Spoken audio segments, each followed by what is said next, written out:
Kunni yaxshi kayfiyatda boshladik. Kiyimlarga qaradik, ko'zga tashlangan rang shu bo'ldi. Bu yoqdan yurakchani olib, yuraysan, hali kelaysan deb aytib ketsanglar bo'ladi o'ziga.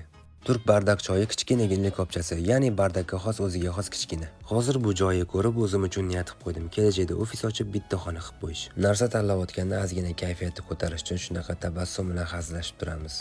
Hattoki shamchiroq ham bor bu yoqda. Keyin bu narsaga ko'zim tushib qoldi, chunki ko'zga ko'rinadigan narsa, masalan, ofisingizga qo'yib qo'ysanglar bo'ladi o'zingizlar uchun. Chiroyli turadi. Agar sizlar shoir yoki qalam ustasi bo'lsanglar, shundan olsanglar bo'ladi. Zo'r turadi lekin.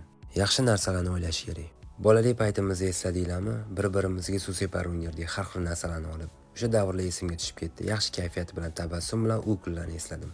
She'ri zo'rini topib oldim. Yo'limdan gilam chiqdi. E'tibor beringlar, bu Turkiyaning milliy gilami, ya'ni o'ziga xos. Hammamiz xohlaymiz uyimiz, xonamiz chiroyli bo'lishini.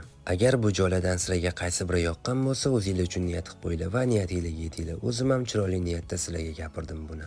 Sizlarga har doim aytadigan gapim, o'zinglarni ehtiyot qilinglar. Keyingi videoda ko'rishguncha salomat bo'linglar.